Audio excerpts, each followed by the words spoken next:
Hello दोस्तों, good morning. स्वागत है आपका हमारे चैनल आरसी स्टडी पर। आज की क्लास में हम पढ़ेंगे अल्प प्राण महाप्राण व्यंजन के बारे में। तो आइए देखते हैं अल्प प्राण व्यंजन क्या होते हैं और महाप्राण व्यंजन क्या होते हैं।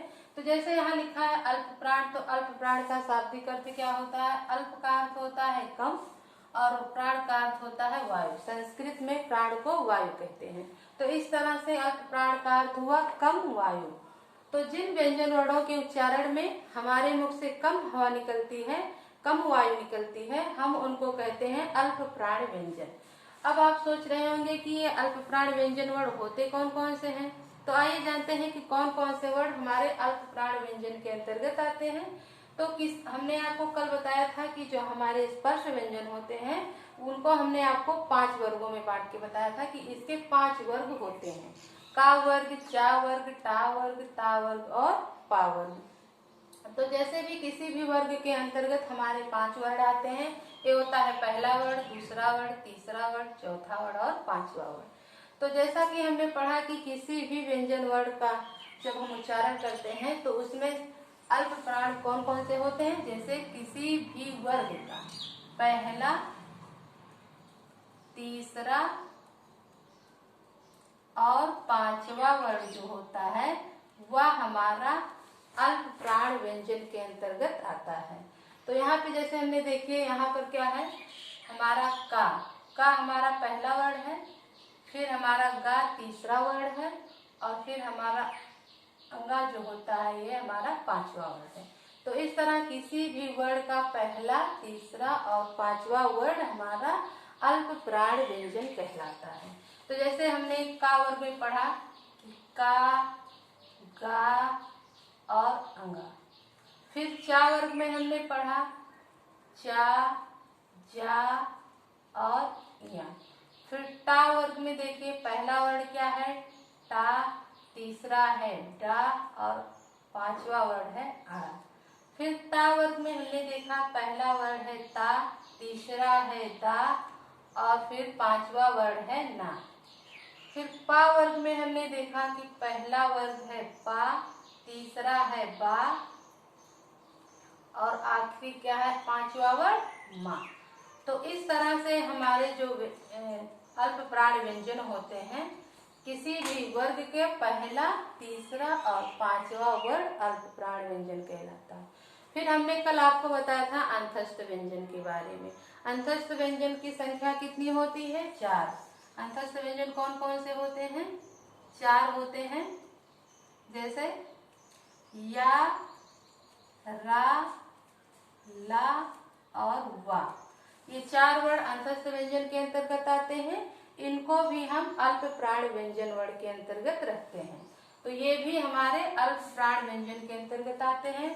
फिर जो हमने आपको बताए थे हमारे जो स्वर वर्ण होते हैं जिनकी संख्या होती है 11, तो उन 11 स्वर वर्णों को भी हम अल्प प्राण के अंतर्गत रखते हैं। जैसे आ से लेकर औ तक, आ ई उ री ए ऐ ओ औ। हमारे स्वर वर्ण कितने होते हैं? 11, आ से लेकर औ तक। तो इस तरह से ये जो स्वर वर्ण होते हैं ये भी हमारे अल्प प्राण व्यंजन के अंतर्गत आते हैं। तो हमने देखा कि किसी भी वर्ग का पहला, तीसरा, 5वां वर्ण और उसके बाद हमारा अंतस्थ व्यंजन या, रा, ला, वा और फिर हमारे जो स्वर वर्ण होते हैं आ से ओ तक, ये सभी हमारे अल्प प्राण व्यंजन के अंतर्गत आते हैं। अब हम देखते हैं कि महाप्राण व्यंजन कौन कौन से होते हैं।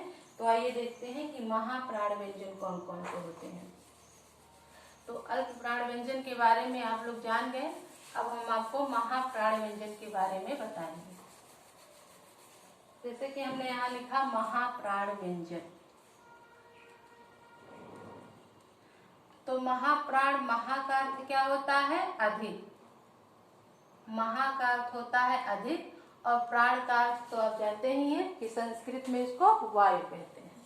तो प्राण का अर्थ हुआ वायु, अर्थात जिन व्यंजन वर्णों के उच्चारण में हमारे मुख से अधिक हवा निकलती है, अधिक वायु निकलती है, हम उनको महाप्राण व्यंजन कहते हैं। और महाप्राण व्यंजन के अंतर्गत कौन कौन से वर्ण आते हैं? तो जो महाप्राण व्यंजन होते हैं उनके अंतर्गत कौन कौन से वर्ण आते हैं?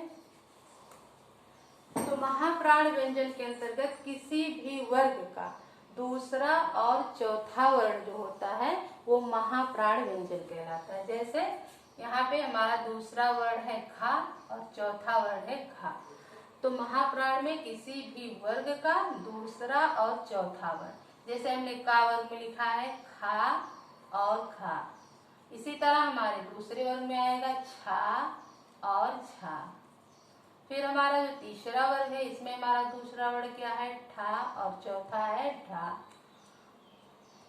फिर हमारा चौथा वर्ग आता है ता, तो इसमें हमारा होगा था किसी भी वर्ण का दूसरा और चौथा।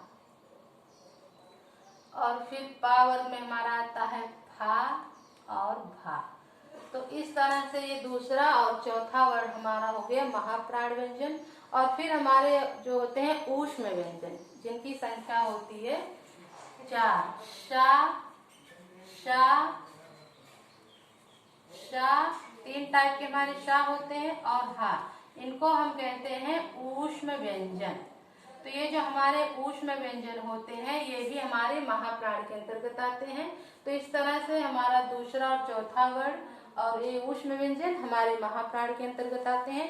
तो आज हमने आपको बताया अल्प प्राण महाप्राण व्यंजन के बारे में। अगले वीडियो में हम आपको बताएंगे घोष और अघोष व्यंजन के बारे में। अगर आप हमारे चैनल पर नए हैं तो हमारे चैनल को सब्सक्राइब करें, और अगर आपको हमारा वीडियो पसंद आता है तो इसे लाइक करें, शेयर करें। अब हम आपसे मिलते हैं नेक्स्ट वीडियो में।